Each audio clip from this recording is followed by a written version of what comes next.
Hey everybody, it's Jason Blaha here. Once again, it is time for my client Michelle's vlog. And we started the week off with a floor press. She got 145 pounds and pretty happy with that. Again, as you guys can tell, she's getting pretty lean. That waist is small. We are working really hard to get her ready for the next meet. She's going to do one coming up. And in this case, this one's going to be drug tested this time. She's already qualified for untested worlds, but a reminder, she is legitimately a drug-free lifter. Okay, so she's drug-free in submasters, but she qualified for untested open already for worlds. But again, we want to have some options, right? We want options here. We don't want to get stuck into only that. So she gets qualified for everything we can do, nationals, North American, worlds, in either category.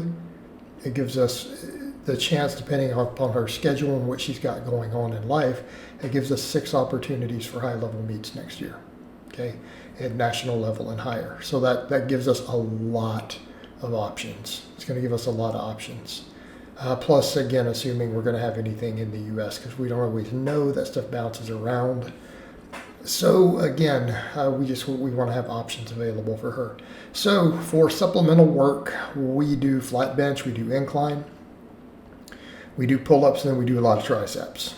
All right, our upper body days are very straightforward, and it's a lot of rep work. Yes, we do training maxes. Everything else is 10 plus reps.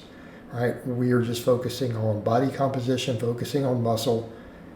And the goal is to just gain as much muscle as we possibly can. And this is a point people need to remember when you're dealing with your drug-free lifters. We got to gain muscle. Muscle, muscle, muscle, muscle. Usually when you see the people who are doing almost exclusively just low rep stuff, they're usually genetic freaks where they have a lot of assistance to help. And you guys know what I mean by assistance. Drug-free lifters playing the long game have to focus on hypertrophy, okay? Because that has the most positive impact on raising our strength ceiling. You got to get thick in the right places. In her case, there is a bias towards chest. You guys will notice with the exercise selection, we have more total volume for pecs. We still do lats, obviously. We're doing pull-ups. She's up to sets of 14, I think, at this point. She's like, I want to get to 20 pull-ups, right? Her JM presses, triceps are plenty strong. A lot of tricep strength there. And again, our tricep work for her is very specific to the bench. I'm not even at this point worried about general tricep size or a lot of concerns for the long head and stuff right now with a bunch of pump work. We're just trying to keep her triceps as strong as possible to lock that bench. Okay, we're not as worried about the physique, and although we do care about her physique with the modeling. But more of that is just a focus on, hey, can we get your back a nice wide to make your waist look a little smaller? It's really all I'm concerned with for upper body for her there. And pull-ups do that just fine. Lower body, though, we are trying to develop everything because that's what's going to help us, and particularly glutes. And that carries over to everything we do. Okay. Right now, her squats need more quads more than anything, so we put a lot of focus there. And her deadlift could use glutes. But when we break it all down, her modeling could benefit from glutes more. But we've seen a good improvement there.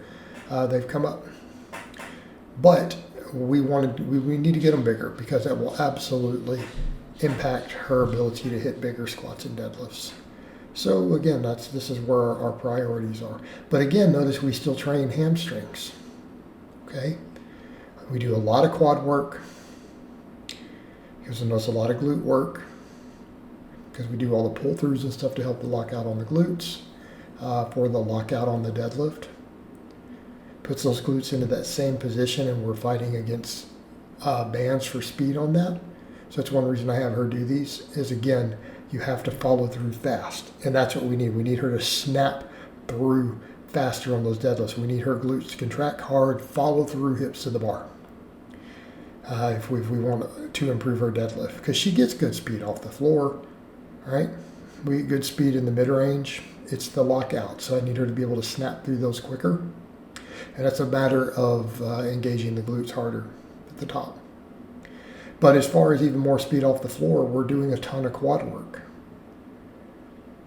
And it's conventional pull. What do you guys think the limiting factor usually off the floor is? It's quads. It's almost a leg press off the floor.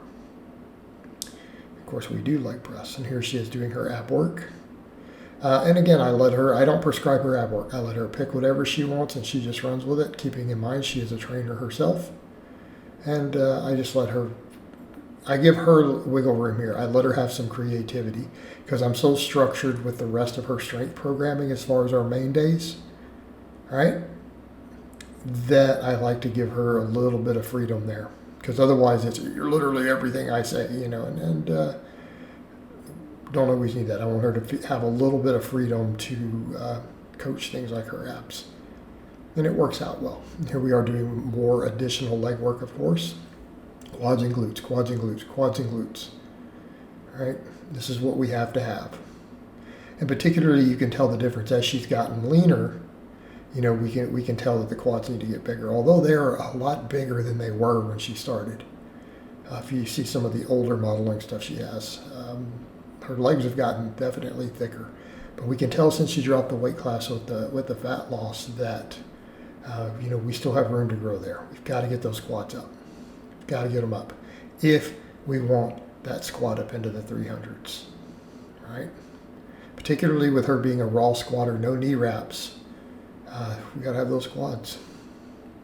And so we hammer that. And then her dynamic effort day is pretty straightforward. They're just like the max days other than we do speed benching instead of max work and then rep work. And everything else is the same. That's why I don't include it, to keep these vlogs to a reasonable time frame. But we rotate speed bench, 3 grip widths, wide, medium, close. Do the other assistance work. Then we do her speed lower days, which right now we no longer do box squats because she's now doing high bar Olympic type squats for the most part, even though she's a long leg tall lifter. And so we're just doing speed squats normally.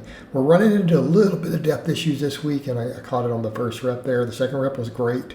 Her max this week, we struggled a little bit there. She had a lot going on, though, that day that she had to deal with. And we do conventional speed pulls. We do not do sumo for her at all.